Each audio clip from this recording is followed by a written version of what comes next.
Hello and welcome to Good Morning UK, Have Your Say, a Force for Good's mid-morning show coming to you live from our nerve centre here in the heart of the great British city of Glasgow with me, your host, Alistair McConnachie. And this is a show where we are British, we love the United Kingdom and we want to stay together, and we welcome people of all views and none into this program. And of course, we're broadcasting on TikTok for the full hour again, and it's going to be a fantastic program. So folks, send in your thoughts. Chris is trying TikTok today. Hazel followed, thank you for that, and did Mick as well. And please do give us a follow on TikTok, because we're really growing and we're really upsetting the Scottish nationalists who do not like to see us doing so well on that platform. Good to see John here, and Debbie says good morning to Alistair and fellow Unionists. Excellent. Adam is in the house, as is Tommy, as is Alan and Robert. Good to see you in again, Robert. That's great stuff. And Tommy Scott says good morning from Newcastle, Alistair and the AFFG team. Good morning to you, Tommy. I hope it's a great day in the great British city of Newcastle this morning. Hey Catherine, what's up? And Barry, good morning to you. And Elizabeth. Well, do you know, we had a busy week last weekend. You'll have heard that there was a Scottish nationalist separatist shuffle, which was divisively dawdling its way through an area of Edinburgh that basically nobody saw apart from a passing seagull and a couple of sparrows who happened to be sitting on a fence watching them go by, because of course they had been wanting, this is the All Under One Banner crew, they had been wanting to walk down the Royal Mile, and they had been planning and telling people about that for months.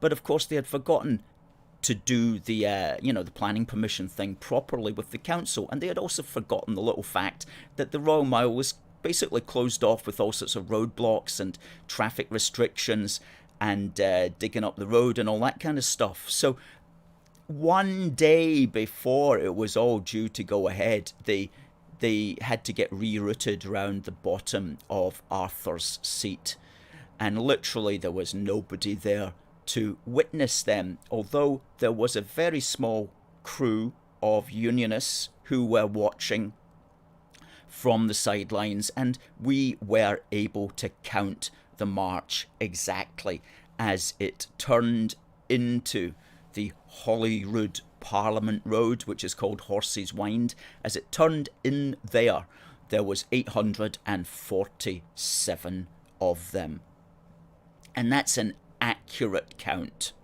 847 on the march. And of course they lied and they said there was 5,000 of them.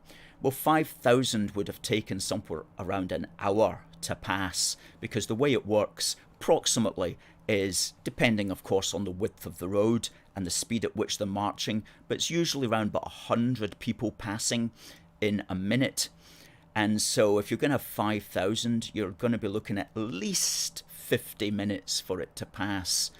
And in this case, it took about 7 minutes to pass.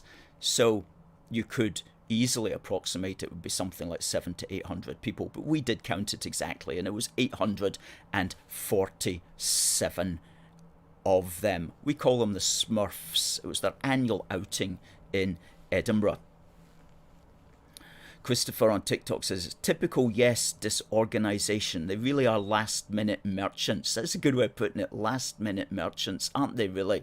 And they're just like shambolic. They're shambolic is another good word. Well, we were not there as in an official capacity, Adam. We put out a message 36 hours before that because of the change in circumstances, we have people that we have to be conscious and responsible towards, including all the people who signed up to stand with us on the Royal Mile. So we can't just change and mess them around. So we cancelled our event because of various security concerns, various logistic concerns, and of course propaganda concerns as well, because the last thing we want is to be stuck out in Arthur's Seat with nobody watching us and go into all that effort for nothing. And so, we have to take those things into consideration also, which is exactly what we did. So yeah, Bill says there was maybe 800. Well, it's 847 is what we counted, but they said 5,000, which was, ridiculous. And as you say, Bill, the media believe that. That's just crazy that the media would believe that. And when we started counting these people, like way back, we realized the extent to which very few people in society can approximate crowd numbers by just looking at them. People who say that's 1,000 people, when you count it, it's like, 180 or something like that. And this must have been a thing as well, going way back into time. Ancient chroniclers saying, 100,000 fought the Romans or something like that. Probably was nothing really like that. It was just people couldn't properly estimate large crowds. Anyway, hey, Gordon there says, good morning, leaving Walton-on-Thames to go home to Dingwall, 600 miles on quarter of a tank of fuel. Oh my, goodness me, Gordon, I hope you're going to be okay. Kenny's calling from East Kilbride. Marion says, hi AFFG, great to catch up with you. Sadly, I'm from the SNP part of Fife. And Robert says, the camera never lies. My camera never lies anymore, 'cause there's nothing worth lying for. Well, the Scottish nationalist cameras, they seem to lie a lot. The Scottish Army on TikTok says, we don't have fuel because of Brexit. I think that's somewhat of an oversimplification. Scottish Army man, or the Scottish Army as he calls himself, that would be like the Tartan Army. I don't think fuel and Brexit are related at all. How would they possibly be? That doesn't make any sense. And Kenny says, did they not claim 200,000 in years gone by? Yes, in 2019 they claimed they couldn't make up their mind whether it was 200,000 or whether it was 250,000. Joanna Cherry believed it was indeed 250,000, when in fact it was just a little over 11,000, which is what we counted them in at with our multiple cameras. Hey Neri. Hi from Aberdeen, hope you're well. Josh says, keep showing their pork pies, good man. Christopher, on TikTok, we're happy to get the yesers in here on TikTok. It's slightly different format from Facebook and so on. So yeah, just bring the yesers on and have an argument with them, or rather a debate, I should say, on TikTok. That's important to do, because we're reaching out to all people on TikTok, including the benighted yesers who have yet to have the truth revealed unto them. And so we're reaching out to the fallen yesers in order to bring them to the light of unionism. That's what we're trying to do on TikTok, which is a very noble task and a very hard task, some might say a Sophian task, but it is a task nonetheless that we have committed ourselves unto doing. And some of them are just misguided, A lot of these yesers people are just misguided. They've never seen anything else in Scotland before. They've never seen unionism, so it's about bringing them to, as I say, to the light. Stephen says the easy formula of 100 per minute was justified. It took just over 8 minutes to pass a fixed point, and only 847 was the total. Exactly.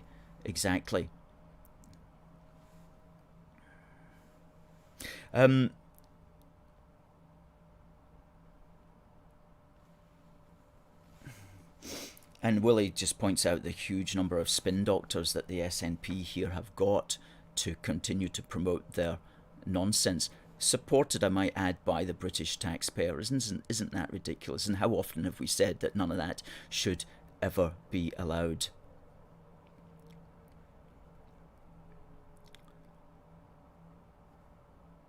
One or two comments there on TikTok, which good to see wee man there. Good to see them coming in on TikTok. Great stuff. Well, we do, Bill, we do lobby the government about the SNP using civil servants to make a case for Indy. We lobby the opposition at Holyrood, which is the Tories, and we also lobby and send this vital information and our points of view to the British government to bring home to them the absurdity of what's happening, that the SNP is using the British civil service to break up Britain. We do that. We're just waiting for action, and that's the problem, you see, because what we've got here, and this insight occurred to me this week, is that we have a government, and I'm talking about the British government, okay, that likes to concentrate on nebulous things.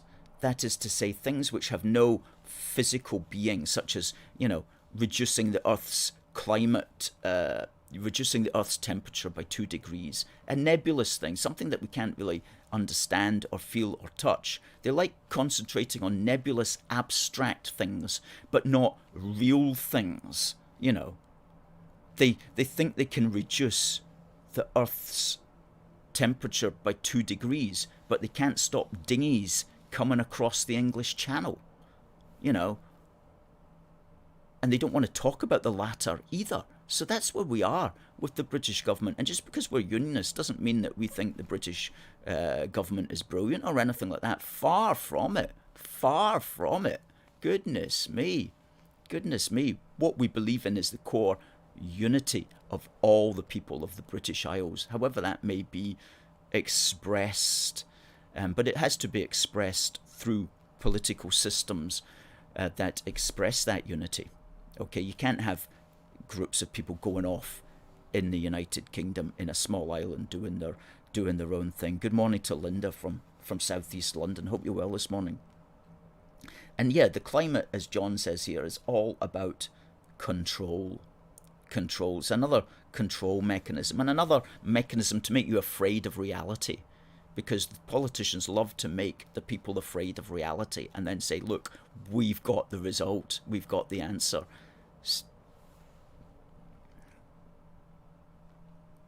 So,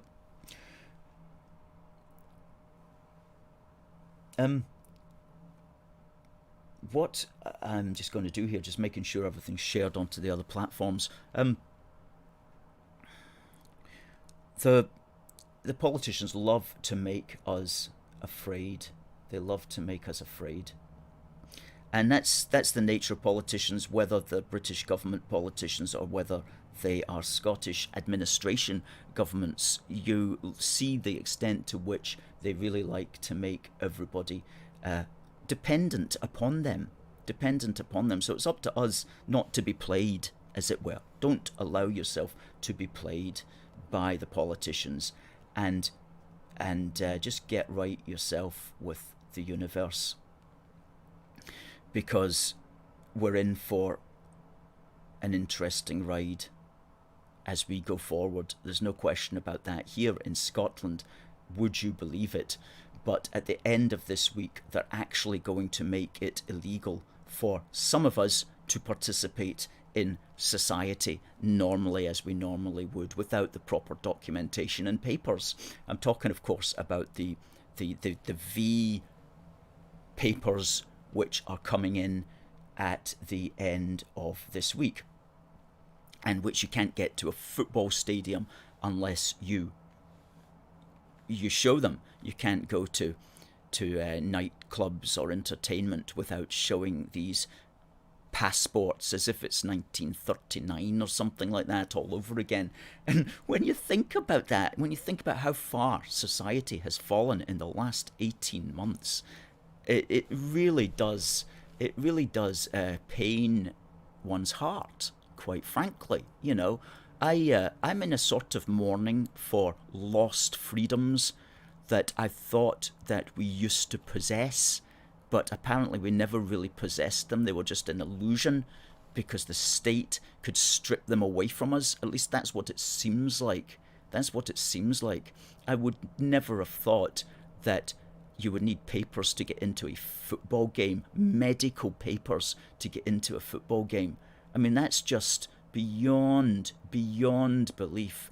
And how, through the clever use of behavioural science and propaganda and government brainwashing, we've ended up in this situation. It really is remarkable and very disturbing. And the question is, what are we going to do about it? Well, what I would like to see is the people with power, the people with voices, we've got a small voice ourselves, simply putting this message out that it's not acceptable in a so-called free and democratic society. Whatever you may think about the actual disease, these requiring papers, medical papers for people before they can participate in society, that's like really wrong. It's just not democratic. And what else do you open up once you go down that route? What else psychically and physically do you open up? You just open up mass domination of the most powerful over us all. And that's not the way democratic societies are meant to work. So I would like to see the big football stadiums that have got a lot of money behind them and have got a lot of people who rally behind them. I would like to see them saying, look, no, this is unworkable. We don't want to do it. We don't want to subject our fans to this, because some of our fans will not have these papers and we don't want to deny them the right of entry. I'd like to see the football organisations doing that. But will they do that? Do they have the character to do that? And that's what it comes down to. It comes down to the character. It's not, oh, they're being paid off or whatever. No, it comes down to the character of the people who are running these clubs. Do you have the character to stand up for your supporters, whoever they may be, and even supporters of other teams, and say, we're not going to mandate these passports within our stadiums, and you can take us to court because we're prepared to make a fight about this? Will they do that? They should do that. They should do that for all of our sakes, because it's not like you and I, individuals, can do very much, but these big institutions, these big corporations, they can make a stand. Okay, they can make a stand, and they will be listened to by the system. So I would like to see them doing that. I'm calling for them to do that. Well, and Kenny points out, why do we continue with the mass if we have double the rate than England, where mass are not compulsory? Or is this Sturgeon's control? Yes, it's all about her control. And Neri points out she wasn't given a leaflet to tell her the other side of the argument. And that's so true, because the government always go on about informed consent. Aye, you're the only one that's informing us, mate. What about the other side of that argument? You have to have the other side of the argument before you can have informed consent. Oh, man. And Richard looks at it from a point here. Because of devolution, with too many politicians with time on their hands, that's certainly for sure, to find things to do, and a lot of them are the type of politicians that believe the more the state controls and micromanages, then utopia will break out. Surely they haven't learned. It seems they haven't learned from the 20th century. That's right. It seems politicians never...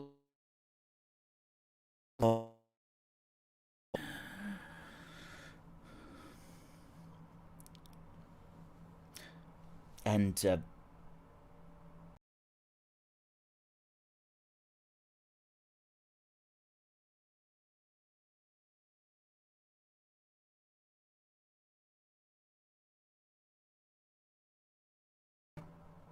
Callow says, how do we cut down the amount of politicians? Well, that's a good point. Politicians are like topsy, is that the phrase? They just keep growing. Once you implant them, they just grow and grow and grow and grow, and it's very difficult to stop the amount of politicians that you have. And politicians are extremely well recompensed as well, so they've all got a good reason to keep themselves in a job and to make sure they don't pass any laws which put them out of a job, even though they're quite happy to pass laws which put other people out of a job, such as the care home workers who are being forced out of jobs now. Just think about that. Where are the unions, right? Where are the unions standing up for their members and saying, this isn't acceptable behaviour. You can't chuck somebody out of a job because they haven't had their medication. You can't do that. Where are the unions? They seem to be silent. I'd be happy to be told otherwise. And especially, right, where are the human rights lawyers? Okay?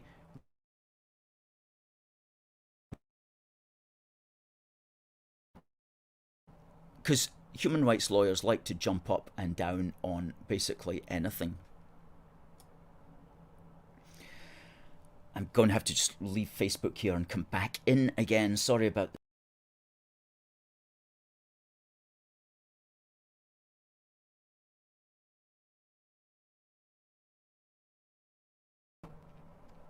Human rights lawyers, they're always in on things that they think they should be in on, where they think a human right, so-called as they understand it, is being attacked. But they're completely silent on all of this as well, and that's because the human rights of people who are getting chucked out of their job because they haven't taken their medication, apparently their human rights are not the sort of human rights that human rights lawyers want to protect. Okay? Because the human rights legal industry is all about using law to promote their kind of politics. It's law in the service of politics. A few weeks ago we talked about Lysenkoism. Lysenkoism is science in the service of politics. Human rights law is law in the service of politics. And here's the thing, if your politics don't fit, then you don't have human rights worth protecting. That's the way that human rights lawyers will look at it. If they don't like your politics, forget your human rights as far as they're concerned. So it's very judgmental law in that sense. You've got to have the right attitude before they're going to grant you your human rights. I did law as a mature student at Strathclyde University, and that was very clear to me when I studied that whole human rights industry. But if you can get into it, what a moneymaker it is. What a moneymaker it really is. Yep, absolutely.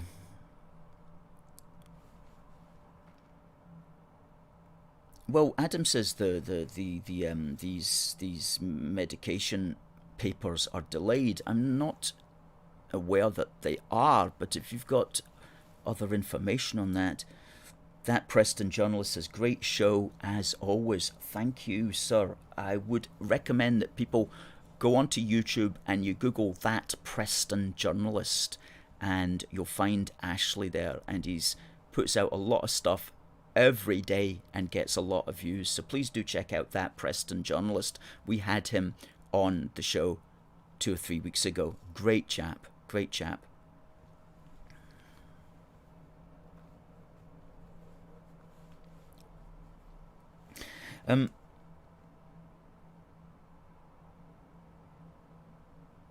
Alan says, I think this Parades Commission is a slippery slope. Well, what that's about is the Scottish National Party are, as always, trying to clamp down on people that they don't agree with, because that's just in their nature to do. People like ourselves we don't care who you are or what you march for or whatever. We might not agree with it, but we take very much the position that everybody should have the right to demonstrate and the right to march, even if you don't like what they're saying or doing. But you see, That's the old-fashioned, traditional British approach to freedom of speech. The Unfortunately, the Scottish National Party and a lot of other people in other parties don't take that basic freedom of speech position. They take the position that if they don't like what you're saying, they're going to shut you down. They're going to kick you off of social media. They're going to make sure that you don't get published. They're going to try to ruin you. And if you're marching on the streets and they don't like what you're doing, then they're going to close you down, or they're going to make it illegal in some way. So we do unfortunately have that strain here in Scotland among too many people. Have that attitude. And there was quite a few orange marches, and there was a big one a couple of Saturdays ago. And of course this sent the nationalists into conniption fits, absolute conniption fits of rage, that they didn't like that. So now the next thing that they're going to do is they're trying to get a parades commission established, basically just to try to shut down as many of these marches as they possibly can. What an ugly mentality you would have to see something you don't like and say, I'm going to shut that down. Really, really a terrible, terrible, as slippery slope, as Alan Dawes says there. But that's what they want to do. And we've got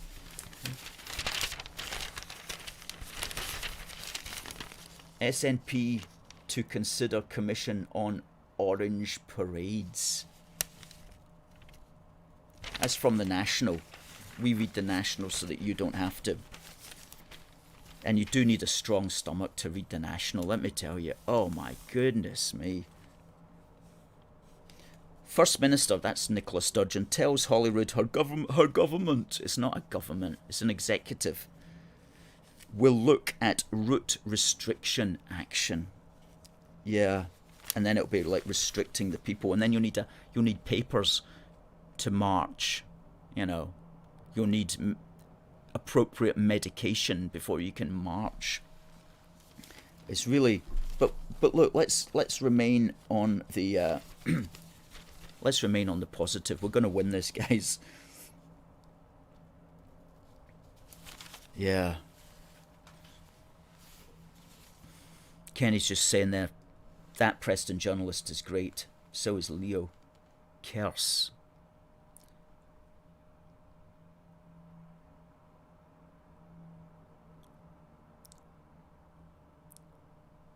Bill says Alistair should apply for the new Talk TV channel when it comes out as a roving journalist.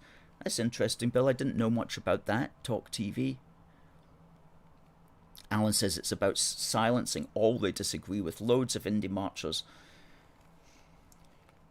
They want to shut down the voices that they disagree with.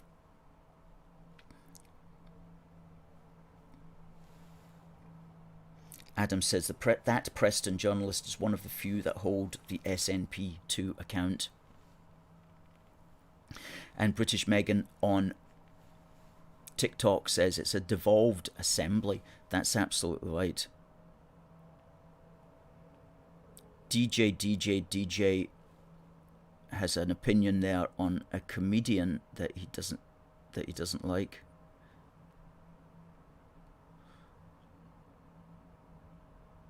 Max Power says we should outlaw Guy Fawkes Day. Well, I think you're just joking there. Absolutely.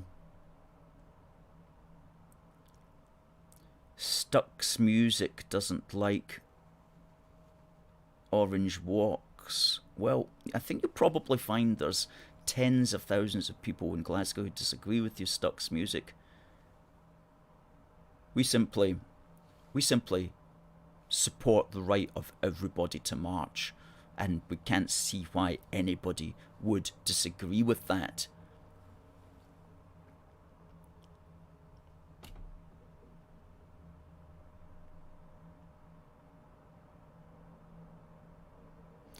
Somebody asked why on TikTok there, why is the Scottish so-called government not a government?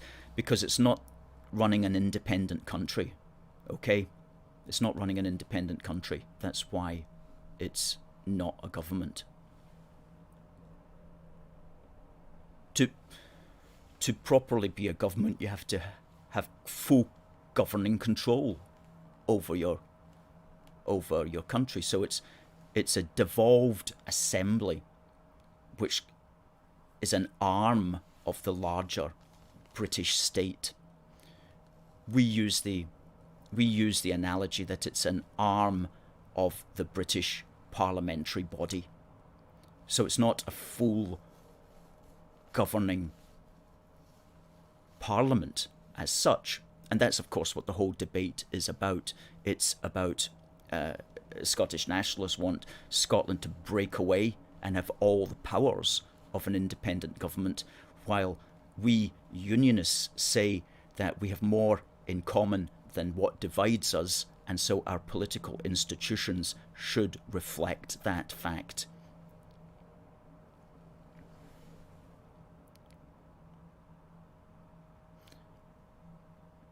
Somebody there, Jam Ewing, says that he stays away from marches that he doesn't like.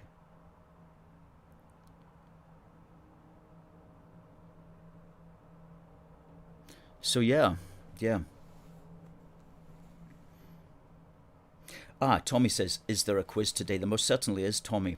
And what we do right now is this day in British history. I hadn't realised the time. Thanks for pointing this out. Now, on this day in British history, 29th of September, we're going to tell the stories of two Great Britons. And people on TikTok and so on, they might wonder, why do we always concentrate on this day in British history? We talk about it on Instagram, on Twitter, on Facebook, as well as here on TikTok today. And it's because it's probably summed up best in our wee book for the Union here.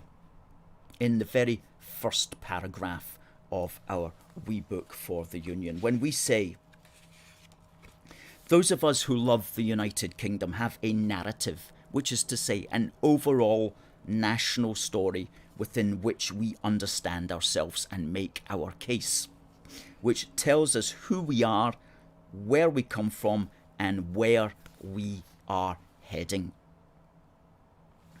And if you don't know where you've come from, then you don't really know where you are right now, and you certainly don't know where to go. So that's why we concentrate on history, to put everything into a greater, timeless, universal context. Because we're not just moving through time right now for a number of years. We're actually also part of everything that's gone before as well. That's quite metaphysical, but it is true. We're connected to the past, and the past is intertwined throughout all of our selves. And so we like to recall to memory the past. And on this day, 29th of September 1758, one of the greatest Britons was born. Britain's greatest ever naval commander. I'm talking, of course, about Horatio Nelson, who was born the 6th of 11 children to the Reverend Edmund Nelson and his wife Catherine in Burnham Thorpe in Norfolk. And of course, he was famously to die in battle on the 21st of October in 1805 at the Battle of Trafalgar. And I just want to share a pic here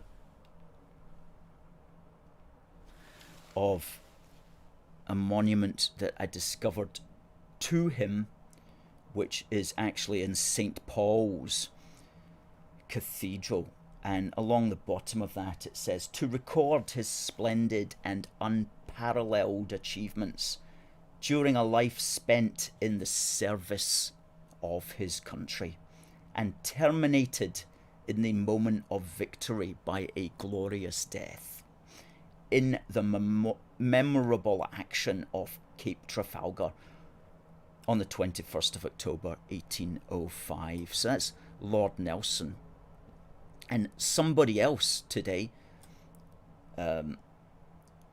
who was also, in our view, a Great Britain, who died on this day, was the Irish and Briton William McGonagall.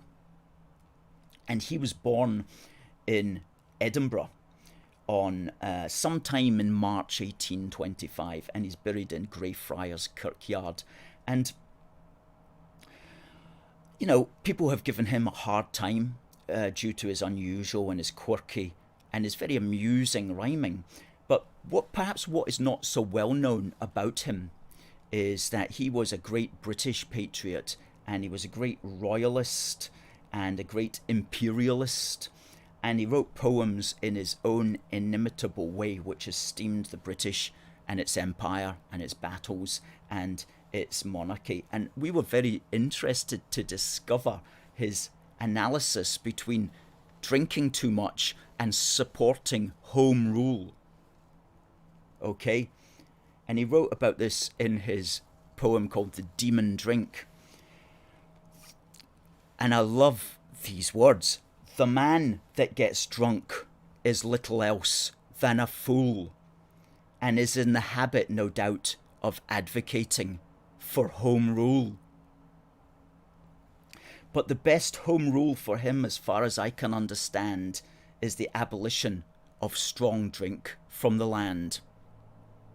And he goes on, and the men that get drunk in general want home rule. But each man, I rather think, should keep their heads cool and try and learn more sense.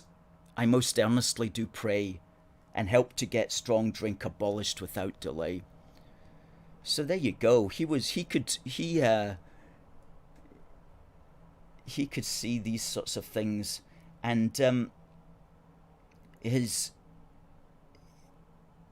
plaque in Greyfriars Kirkyard says that he died on the 2nd of September, but his the complete McGonagall, which we have here in the office, records that his death was today, 29th of September. But in the on the plaque at Greyfriars Kirkyard, it says, "I am your gracious Majesty, ever faithful to thee, William McGonagall, the poor poet that lives in Dundee." And of course, he was talking about Queen Victoria. My favourite McGonagall is, "Beautiful city of Glasgow, I now conclude my muse, and to speak in praise of thee my pen does not refuse, and without fear of contradiction I will venture to say, you are the second grandest city in Scotland at the present day." That's his poem, Glasgow. Oh, there's lots of verses to it, but that's my favourite verse. You are the second grandest city in Scotland at the present day. I saw that on a poster in Wetherspoons in George Square, and I wrote it down and memorised it. I thought, that's just brilliant. So he died on this day, 29th of September, 1902. And in a couple of minutes, I'll ask you a question about that, and the winner will receive this Union Jack tin of sweeties. And all you have to do is send the answer to the question, which I'll ask, to contact@aforceforgood.uk, which is, of course, our email.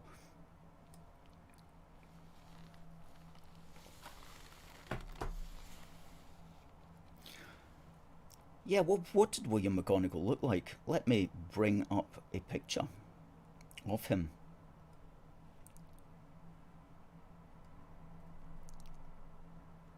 And there you go. William McGonagall, the poor poet that lives in Dundee.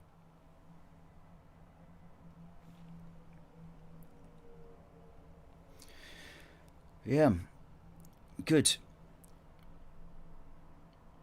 Thunderboy on TikTok says, would you protest if the next if the referendum vote went to Scottish independence. Well, it's not going to happen, but if there was to be a vote, of course we would campaign to join the Union. D.A. Stussy says, why are you dressed like Danny from Greece? Just the kind of guy I am. Talking of these t-shirts, by the way, people have been asking where'd you get them. This is one of our t-shirts that you can get at our Teespring and Hoodie store. And on TikTok, if you go to our profile, there's a link tree. Click on that and you'll be taken to T-shirt and Hoodie store. You'll see that link. We'll also put up the Teespring link as well in the on Facebook and YouTube. Yep, he was a great rhymer, was old William McGonagall.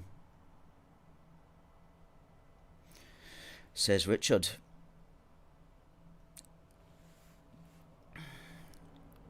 So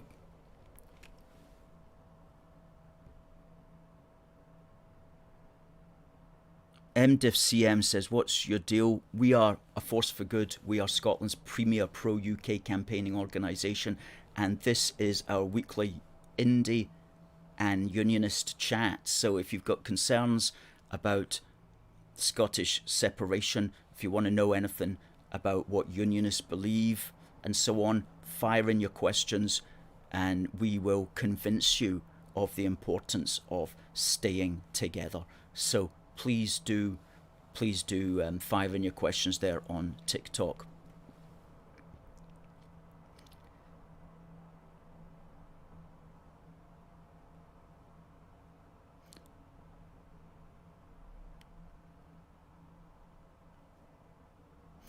Rachel says, what's your thoughts on the Northern Ireland Protocol? Well, as Unionists, of course, we're very, very concerned about that, and it is disgraceful to be setting up a border between the mainland and Northern Ireland. Of course, we're very much opposed to the Northern Ireland Protocol, and that's something that the British government has done that it should not have done.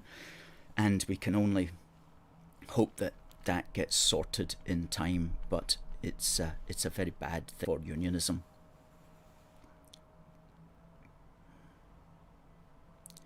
Alan asks a question that we're always asked: do you work with the other unionist organisations to try to get us all to stand up and be counted? We very much ensure that we're all doing different work, so we're not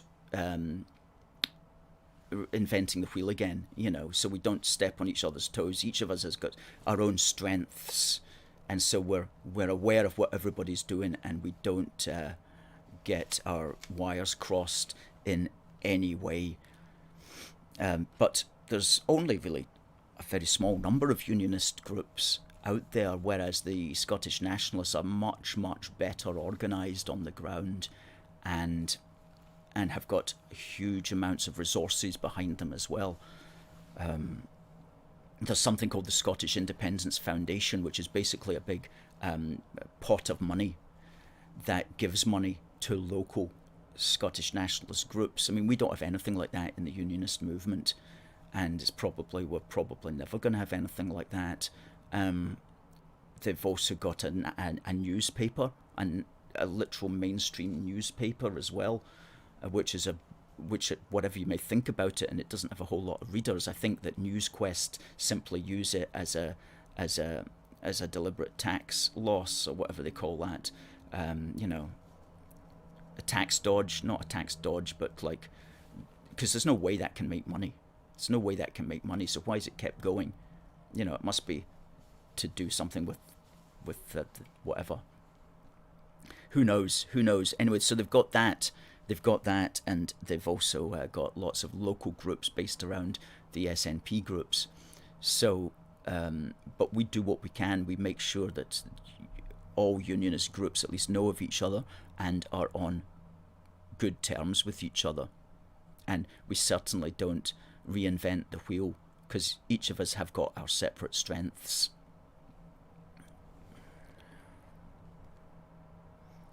The question to ask now for the prize them, and send in your answer, please. On this day, send it in to contact@aforceforgood.uk, and the first person to send in the answer will get this tin of sweeties. Now, the question is, on this day, on the 29th of September, in 1758, which great British naval commander was born on this day, the 29th of September? Which great British naval commander was born? Send in your answer, and we'll send this to the first person that gets the right answer.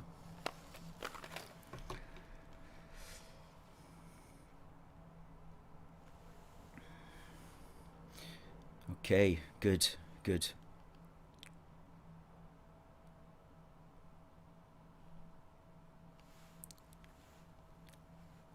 Yeah. Do you know, I was saying that I read the National there so that you don't have to. Also read the Sunday National. And there was an article, there's lots of articles in it that always get my goat, as it were, but one of them that I just thought was very silly was this guy who writes every Saturday, and his big thing is the Constitution, because, you know, if we have the perfect Constitution, then Scotland will be perfect. You know, there's lots of countries in the world that have perfect constitutions but are all going to hell. Okay, it doesn't always come down to what's written on a piece of paper. Anyway, this is this guy's big thing. It's like, get the perfect constitution and the world will be hunky-dory, right? Well, anyway, he was saying that he's blabbering on about a lot of stuff, and then he goes that the Scots never had a say in the Union.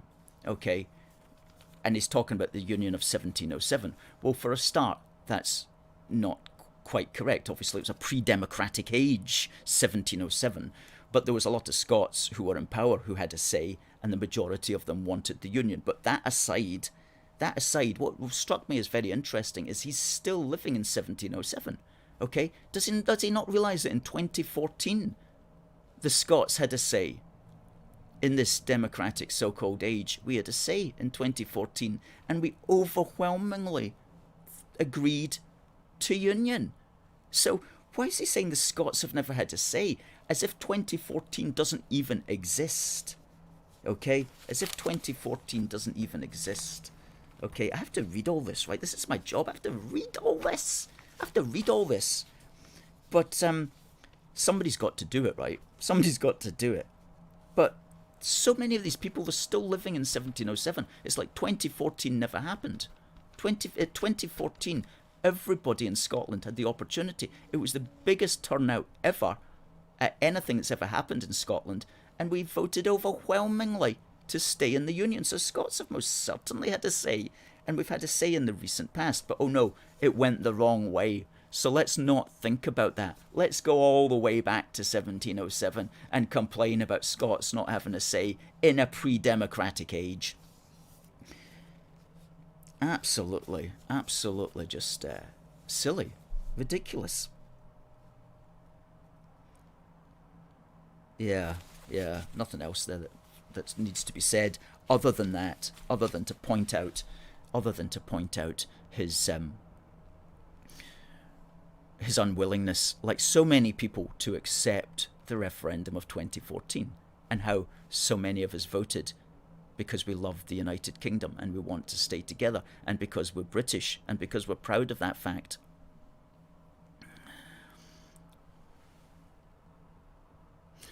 Looking on TikTok here for any comments. Great to see all the Scottish nationalists coming in. This is your place if you want to learn about unionism, because many of you have been, I'm talking to the Scottish nationalists, many of you have been deprived of hearing the unionist argument. You only hear it from people who can't really make it, such as politicians, but this is a real grassroots unionist organisation. We can give you the gen, we can tell you how it is, we can explain to you, what unionism is all about. So if you're a Scottish nationalist, if you're wavering, maybe you're one of these people who's not sure which way to go, but you've never heard the Unionist argument made, then please do tune in every Wednesday morning to us, and we will help to convey the good news of the Union. Because we are evangelical, if that's the word, about the Union, okay? It's something you need to know how good this is, man. You need to know, okay? Because it is going to help you in life as well. Quite literally in life, because it will open up so many new possibilities and opportunities. And unity is the central word in opportunity.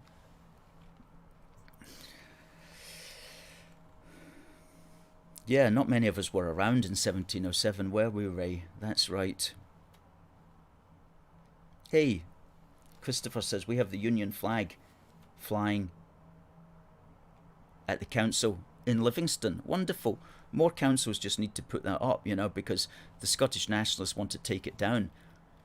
And some of our people will go, it's not all about flags, Alistair. I think you'll find it probably is largely about flags at the end of the day. But I know what you mean.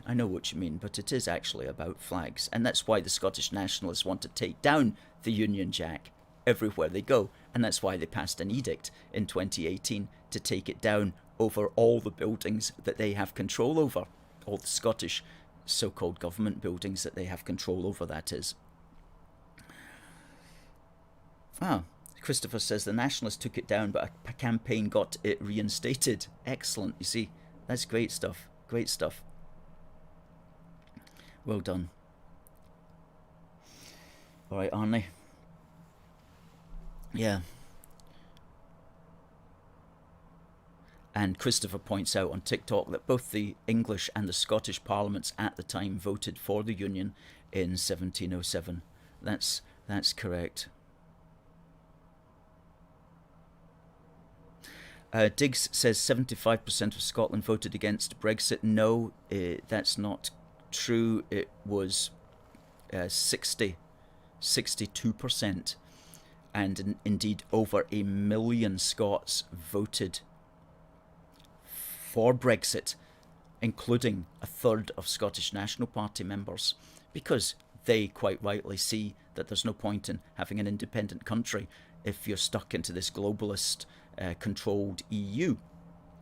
So it always confuses me why any Scottish nationalists would want to be part of the European Union, given the fact that it's no friend of Scotland at all, and it never had been. So why would you want to make a case for that? It's puzzling. And remember, over 1 million Scots voted to leave without any mainstream politicians in Scotland supporting that position. So we were voiceless back then.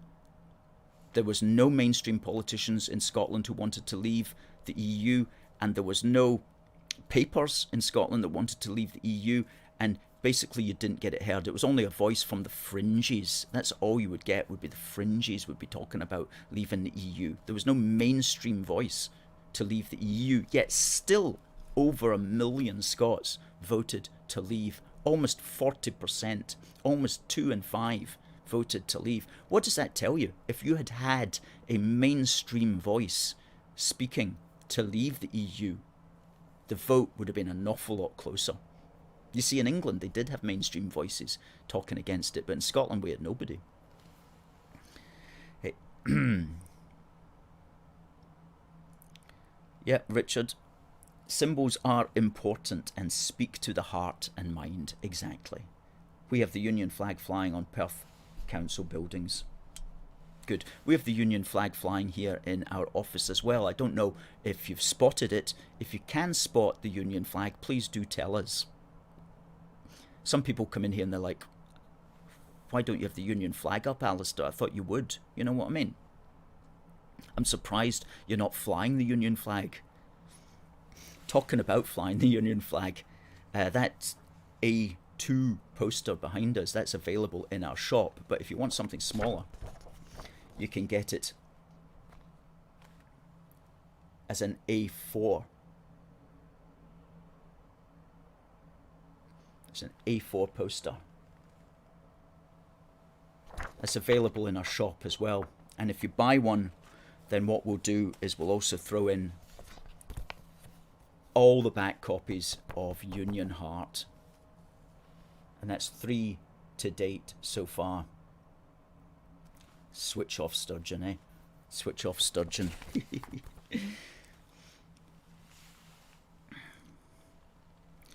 Now, let's see who won.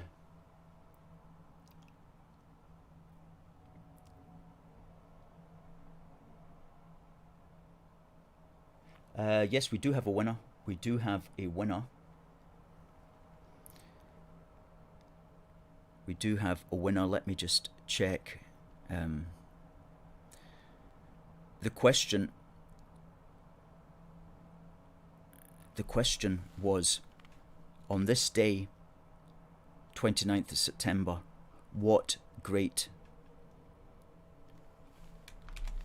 British naval commander was born in Burnham Thorpe on this day back in 1758? And of course the answer was Admiral Horatio Nelson, and the winner is Tommy Scott.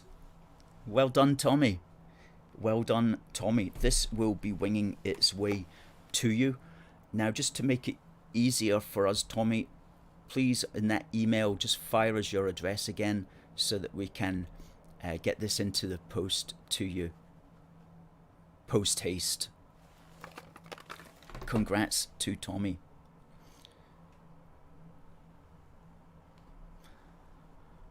Red Team says, this is the terrifying face of British nationalism in Scotland. Well, I'd like to think it was the friendly face.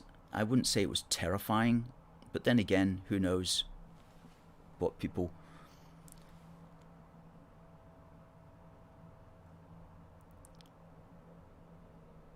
And we're broadcasting on lots of platforms. Can't read out anything. If you've got something important to say, fire us in again. On TikTok, that is. Yep, congratulations to Tommy. Debbie says, well done, Tommy. Alan says, well done, Tommy. Catherine, congrats, Tommy. Richard, congratulations, Tommy. Tommy Mowat, well done, Tommy.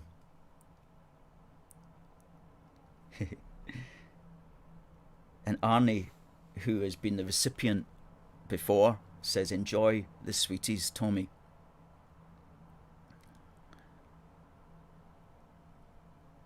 TC says, well done, Tommy. Good to see TC in the house, as always. Good. Been great on TikTok today. Rees Park says, you actually cannot be real. In the flesh, baby. We are real. We're 100% real. We're keeping it real.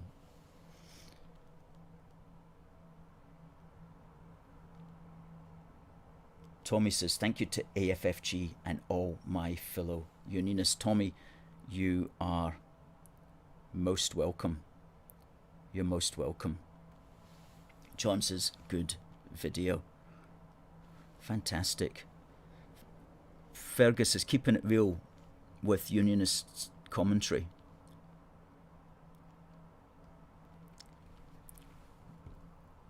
Thanks for everybody on TikTok, by the way. Do fire these in. We'll be here every week on TikTok for Unionist Indy chat. Okay, where the the main aim, of course, is to introduce Scottish nationalists on TikTok to the good news about the Union. The good news about the Union. And on TikTok as well, give us a follow. Give us a follow, whoever you are. Let's get our follower numbers up on TikTok.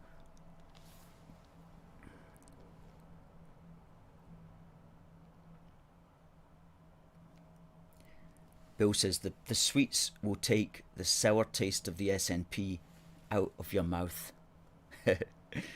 That's true. That's true. Folks, it's 11:30. Thank you for watching. We'll be back next week. Please do get your wee book for the Union if you haven't already. We're going to have to get a third edition of this out because we're now at the bottom of the final box of them. They've been flying out, and if this was promoted on the mainstream, it would sell thousands. It would sell thousands, believe me.